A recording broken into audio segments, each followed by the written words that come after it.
Sir, Nadapuram taluk ആശുപത്രിയിൽ dialysis യൂണിറ്റിന്റെ പ്രവർത്തനം ആരംഭിച്ചു. ബഹുമാനപ്പെട്ട മന്ത്രി നേരിട്ട് അവിടെ വന്ന് കണ്ടതാണ്. പക്ഷേ അതിനിടക്കാലത്ത് ആ പ്രവർത്തനമൊന്ന് നിലച്ചിരുന്നു. വീണ്ടും പ്രവർത്തനം ആരംഭിച്ചിട്ടുണ്ട്. നമുക്കത് എപ്പം കമ്മീഷൻ ചെയ്യാൻ കഴിയും എന്നതാണ് സബ്മിഷനിലൂടെ ഞാൻ ഉന്നയിക്കുന്നത്. അതോടൊപ്പം ഡോക്ടർ ഒരു കുറവുണ്ട്, അതുകൂടി പരിഹരിച്ചു തരണം എന്ന് ഈ സബ്മിഷനിലൂടെ ആവശ്യപ്പെടുന്നു. ബഹുമാനപ്പെട്ട ആരോഗ്യ വനിതാ ശിശുവികസന വകുപ്പ് മന്ത്രി. സർ, നാദാപുരം നിയോജക മണ്ഡലത്തിൽ ഗ്രാമീണ മേഖലയിലെ ജനങ്ങൾക്കേറെ പ്രയോജനപ്പെടുന്ന ആശുപത്രിയാണ് നാദാപുരം താലൂക്ക് ആശുപത്രി. ബഹുമാന്യനായ അംഗം പറഞ്ഞതുപോലെ അവിടെ ഡയാലിസിസ് യൂണിറ്റ് കിഫ്ബി ധനസഹായത്തോടുകൂടി ആരംഭിക്കുന്നതിന് വേണ്ടിയിട്ടാണ് 1,57,00,000 രൂപ അനുവദിച്ചിരുന്നത്. സർ, അവിടെ Kerala health research welfare society KHRWS വഴി അനുബന്ധ ഭൗതിക സാഹചര്യങ്ങൾ ഉൾപ്പെട്ട കാര്യങ്ങൾ അവിടെ പൂർത്തീകരിച്ചിട്ടുണ്ട്. ജലലഭ്യത ഉറപ്പുവരുത്തുന്നതിന് തൂണേരി ബ്ലോക്ക് പഞ്ചായത്ത് പദ്ധതി പ്രകാരമുള്ള പ്രവൃത്തികൾ പൂർത്തീകരിച്ചു വരുന്നുണ്ട്.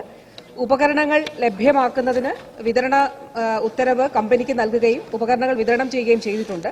10 ബെഡും 10 ഡയാലിസിസ് ഉപകരണവുമാണ് ഉള്ളത്. യൂണിറ്റ് പ്രവർത്തനം ആരംഭിച്ചാൽ ദിവസവും 40 പേർക്ക് ഡയാലിസിസ് നൽകാനായിട്ട് കഴിയും.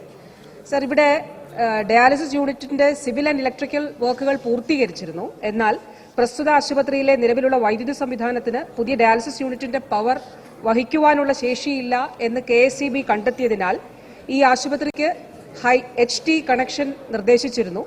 ലോഡ് ഉയർത്തുന്നതിനായി പുതിയ ട്രാൻസ്ഫോമർ സ്ഥാപിച്ച് HT കണക്ഷൻ ലഭ്യമാക്കുന്നതിന് പൊതുമരാമത്ത് ഇലക്ട്രിക്കൽ വിഭാഗം എക്സിക്യൂട്ടീവ് എഞ്ചിനീയർ 45,30,000 രൂപയുടെയും KSEB നാദാപുരം അസിസ്റ്റന്റ് എഞ്ചിനീയർ 6,75,000 രൂപയുടെയും എസ്റ്റിമേറ്റ് നൽകിയിട്ടുണ്ട്.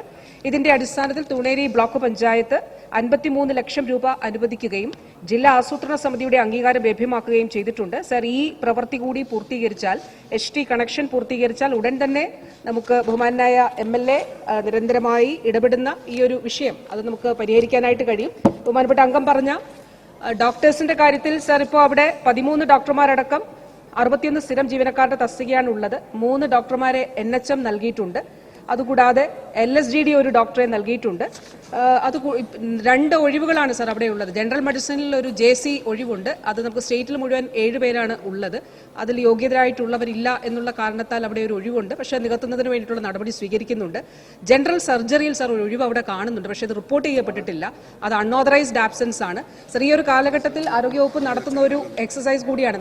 455 അനധികൃത ഒഴിവുകൾ സംസ്ഥാനത്ത് വിവിധ ആശുപത്രികളിൽ കണ്ടെത്തിയിരുന്നു സർ. 15ഉം 18ഉം വർഷമായിട്ട് അനധികൃതമായിട്ട് ലീവിലുള്ളവരാണ്, അൺഓതറൈസ്ഡ് ആബ്സെൻസ് ആണ് സർ. സർ, അതിൽ 56 പേർക്കെതിരെ, 3 സ്പെഷ്യലിസ്റ്റ് അടക്കം 56 പേർക്കെതിരെ നടപടി സ്വീകരിച്ചിരുന്നു. മറ്റൊരു 14 പേർക്കെതിരെ 1 മാസത്തിനുള്ളിൽ അവരെയും പുറത്താക്കും. നേരത്തെ പറഞ്ഞ 56 പേരെ പുറത്താക്കിയിരുന്നു. ബാക്കി ശേഷിക്കുന്നവർക്കെതിരെയുള്ള നടപടികൾ സ്വീകരിക്കുകയാണ്. 3 മുതൽ 4 മാസത്തിനകം ഇവരെയും പുറത്താക്കി പുതിയ ആളുകളെ PSC ലിസ്റ്റ് പ്രകാരം നിയമിക്കുന്നതിനുള്ള നടപടികളാണ് വകുപ്പ് സ്വീകരിക്കുന്നത്.